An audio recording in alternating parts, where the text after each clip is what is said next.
Moving with the next session. In the theoretical part, we looked into the concept of traversing across a list. Now, we'll take an example and see how we can do that.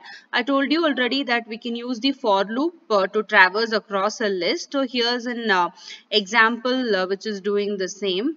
I have considered a list here which has four elements which are of the string type, and using index A, I'm just trying to traverse across the list new and just trying to print the values. So when I execute this, I must be able to retrieve all the values, the four values in the loop. So using your for loop, you can try to traverse and print the values across the loop. So this was about how we traverse across the list using for loop. The next example is how we can use our range and length function. So here is that example. So when you want to, print the values in the list, that is when you want to add it, or when you want to try to increase or try to add more elements, the same elements more than once to the loop, then you can make use of your asterisk, that is the multiplication operator. So now each element you are multiplying it by 2, and that will be printed twice here. So here is the output. So your new of I, for every index you're multiplying it by 2, and you're just printing it twice, or you're adding it again to the value. That is what is happening here. So the same thing you can also use this 3. So it just prints it 3 times. So in this way, when you want to repeat the same set of values or concatenate the same set of values, you can make use of the multiplication or this operator for any such applications.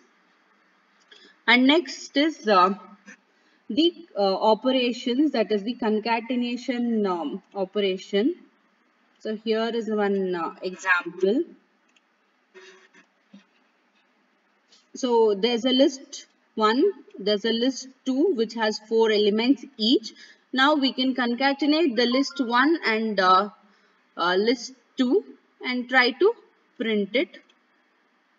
So it just concatenates and it is trying to print the concatenated values. That's it. So your concatenation operator plus can be applied.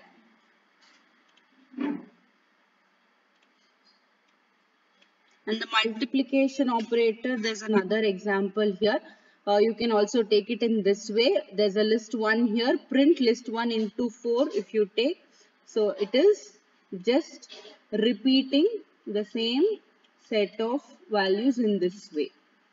If you observe the output here, this is the output. And next, the string slicing, list slicing. So this is an example. So I talked about list slice operation in the previous attached video. So here is an example. So if I use list 1 of 1 is to 3 here. So what output should it give? I start from the index 1. So what value we have here? We have 2. 1 to 3 means 2 minus 1. So 0, 1, 2. It should be printing 2 and 3 here.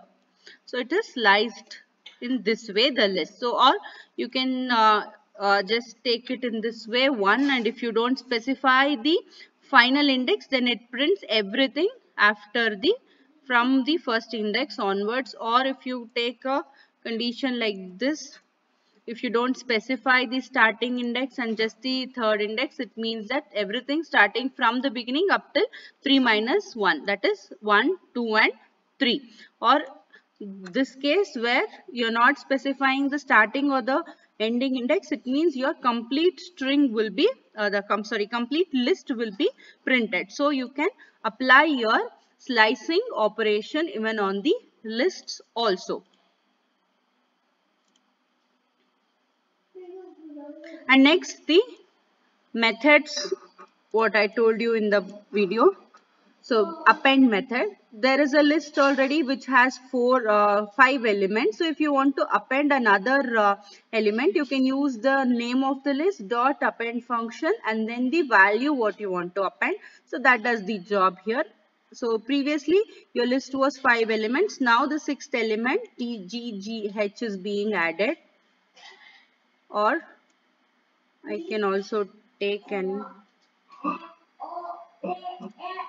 23, and if I try to execute, then 23 is being appended to your list. So this is one method which can be used. So I told you the other method, I talked about the extend method in the video. So we'll see how extend method is working. So list 1 is 1, 2, 3, 4. List 2 is 7 and 8. So list 1 dot extend by list 2. So it means you are appending list 1 by list 2. So your output will be, when you print list 1, output should be 1, 2, 3, 4, 7, 8. 1, 2, 3, 4. Whereas if you print your list 2, the list 2 value will remain unchanged here, because we are not changing anything in the list 2. We are extending only the list 1. So this is how your extend method will work. And next, the sort method. So sort method will sort your list in a order. So now I have taken a list of numericals here, which has values which are numbers here, and if I try to sort the list, I have given an unsorted list. So now after applying the sort method and trying to print the list, I have an sorted method here, or you can also apply it on characters, string, whatever kind of values you need. So these are those 3 methods which I discussed in the previous video. So there are a few other 2-3 topics still which are left. I'll cover them in the upcoming video and I'll send it across to you. So thank you for now.